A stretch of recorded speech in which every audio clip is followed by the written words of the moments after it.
Um, Hello, this is the video for the choice board activity for the pre-calculus class, and I'll just be going over the problems that I chose, and hopefully that'll make up for the 100 points that I need to for this homework assignment. So starting off with the first one on explain how to solve the following equation: sine squared x minus cosine x equals 1, and that's worth 15 points. So over here I explained it, how I went about solving the equation. So the first step is to change the sine squared x to 1 minus cosine squared x. So that's what I did over here.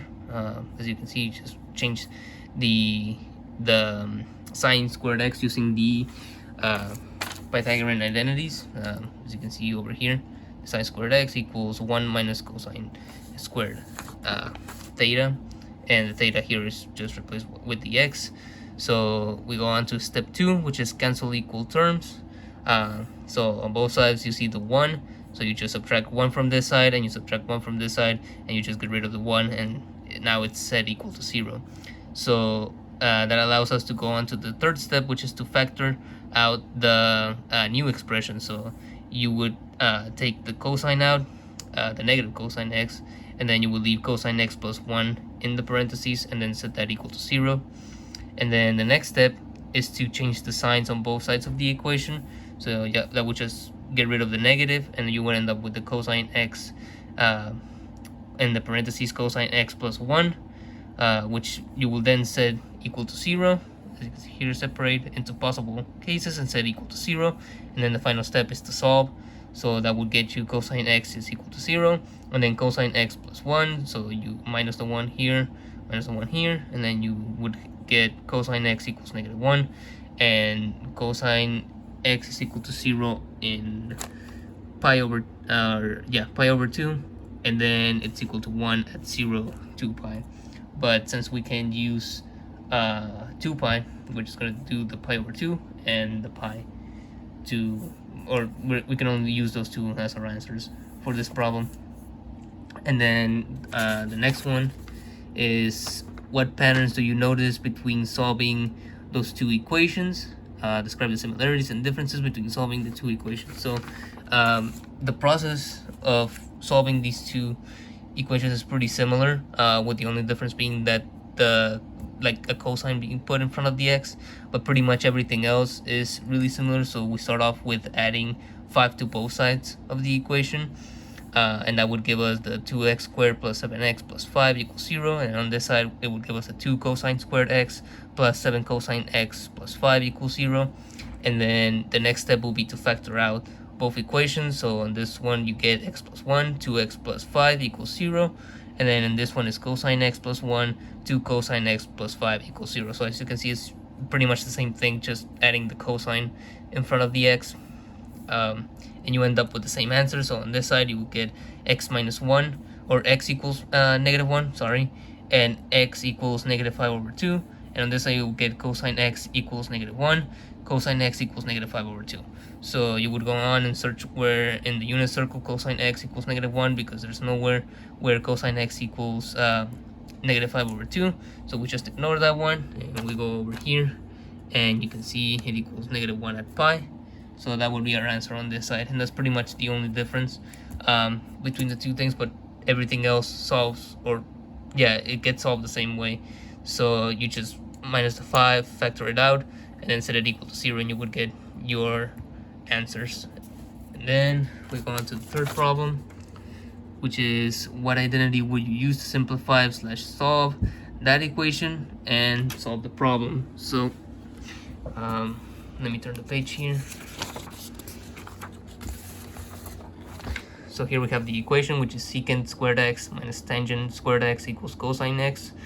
So the first thing I did was replace the secant squared x and the tangent squared x with its reciprocal identity and its quotient identity. So here is just 1 over cosine squared x, since secant is 1 over cosine x, but since it's squared you would have to square the cosine as well.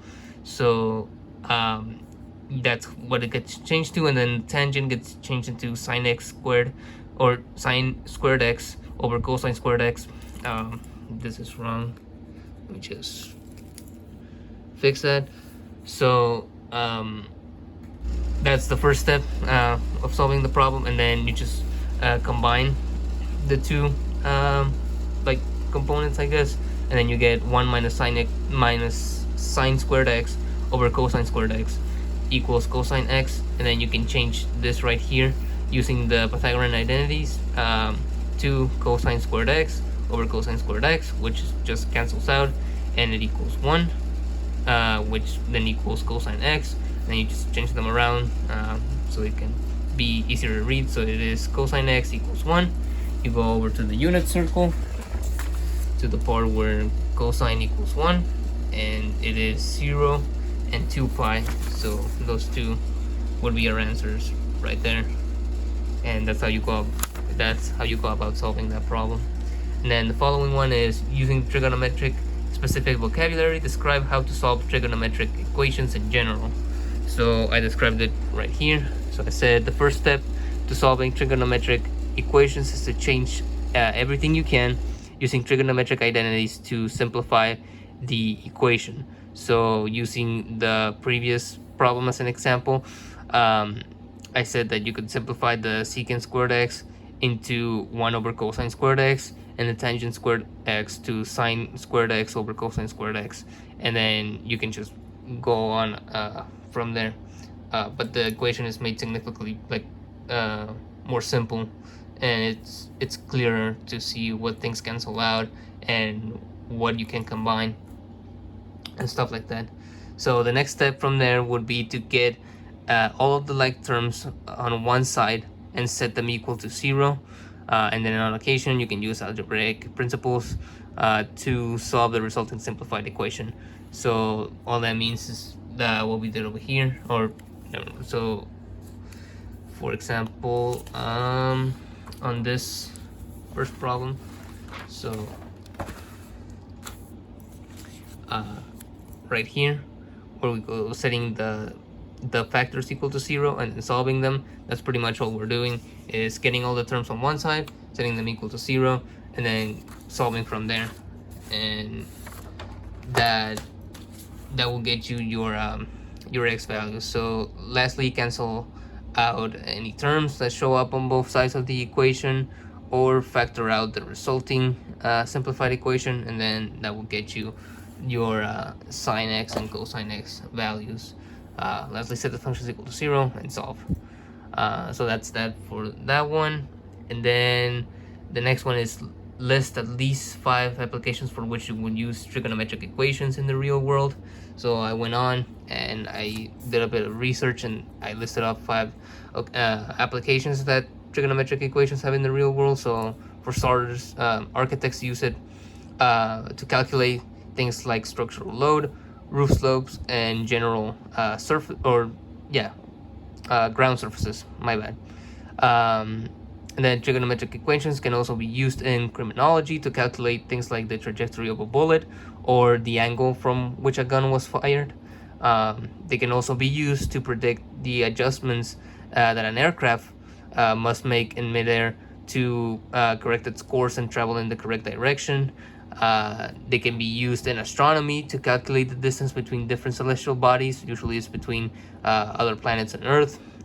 And then lastly, they can be used by physicists to find the components of vectors, model the mechanics of waves and oscillations, and sum the strength of fields, which we've been slightly exploring in our physics class. So those are 5 applications of trigonometric equations in the real world. And then next we have create your own problem and explain how to solve it. And for this one I went with a really simple problem. I did some trial and error, so that's what the scribbles are for, but this is the final problem. So I did 4 cosine squared x plus 12 cosine x equals 16. So you can see that we start off by subtracting 16 from both sides and setting it equal to 0. So now you have 4 cosine squared x plus 12 cosine x minus 16 equals 0.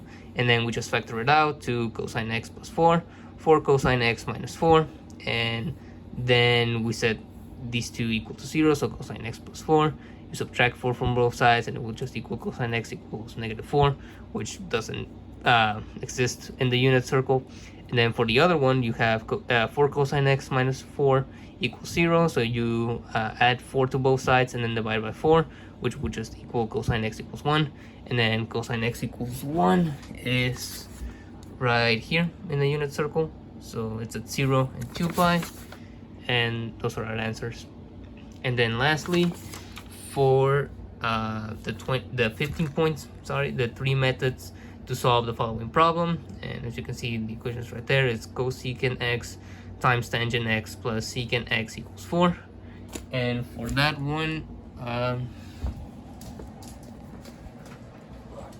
excuse me, I did it on the back of this yellow sheet. So here we have one method, which is just using the reciprocal and quotient identities of both sides. Sorry for the focus. So as you can see, you just use the reciprocal identities and you cancel the sign right here, so it would equal the 1 over cosine x plus 1 over cosine x. So that would be secant plus a secant, which would be 2 secant. You divide both sides by 2. Secant x equals 2. 1 over cosine equals 2. And that would mean that cosine x would equal 1/2. So where cosine x equals 1/2, you go over here on the unit circle.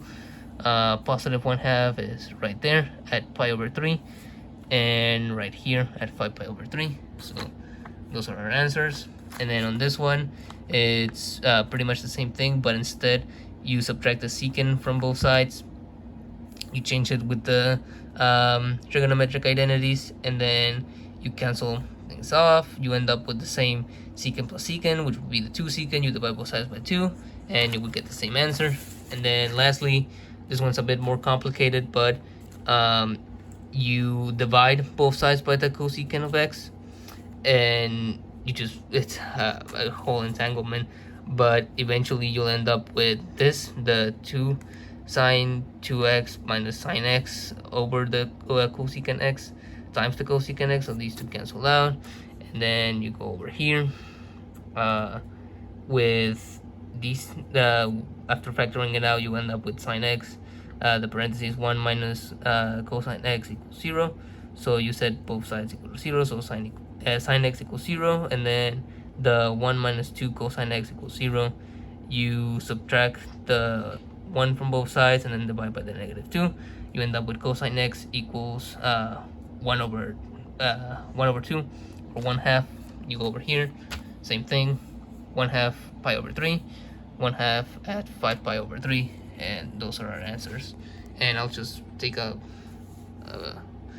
picture with better resolution so I can submit it and prove that I have the 3 methods. But that is 15 points, and 15 points is 30, 15 and 15, that's another 30, so 60, 60, 70, 80, and then for the create your own problem and solve it, so 80 plus 25, that will be 105. So that's the entire choice board.